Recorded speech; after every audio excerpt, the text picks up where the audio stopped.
अगर आप भी चाहते हैं कि एसएस फिल्म्स मोतिहारी के ऑडियो वीडियो सबसे पहले आप तक पहुंचे, तो इस चैनल को सब्सक्राइब करें और साथ ही बेल आइकन को दबाना ना भूलें। Presented by SS Films Motihari. Music by Sonam Ismail. तारा छोटा काके बाटे छोटिया रोइया रो बोलो DJ विकास योई बकिना रीगा सीतामढ़ी या रो बोलो योई बकिना हमारा लसारिया छोटा काला जामल योई बकिना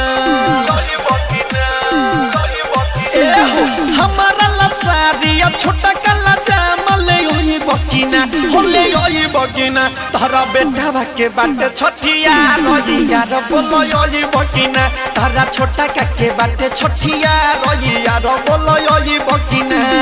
हमारा लसारिया छोटा काला जामल योई बकिना होले योई बकिना तारा बेटा के बाटे छोटिया रोइया रो बोलो योई बकिना तोरा छोटा काके बाटे छोटिया रोइया रो बोलो ओई बकिना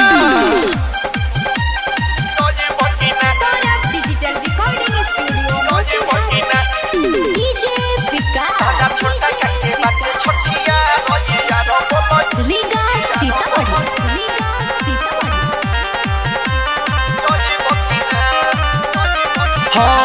बावे सदर सोहर भइल मनावा बाटे खुश हो हमर जदी बात न मनब जाय म तोह से रूस हो बावे सदर सोहर भइल मनावा बाटे खुश हो हमर तू जदी बात न मनब त जाय म तोह से रूस हो नैहर के कहानी दिहल तो निशानी बखेलई बकिना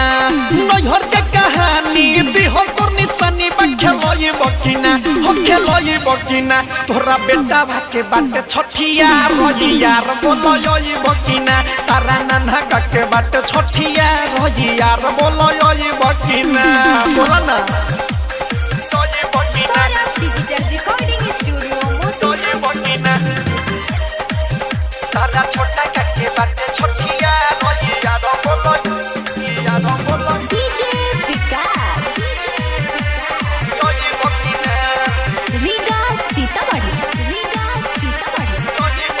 एहो सोरब ये समरिया साथे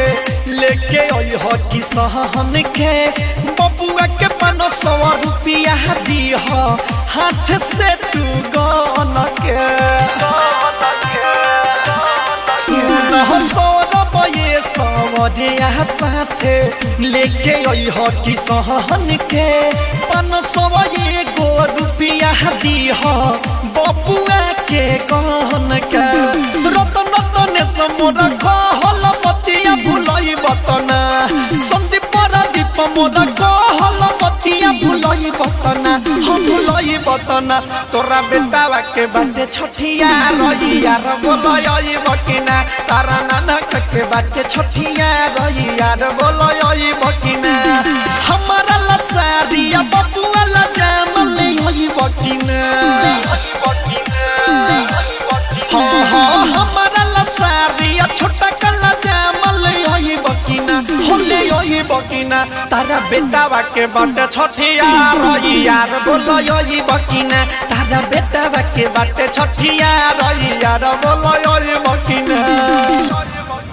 Sonam digital recording studio Delhi.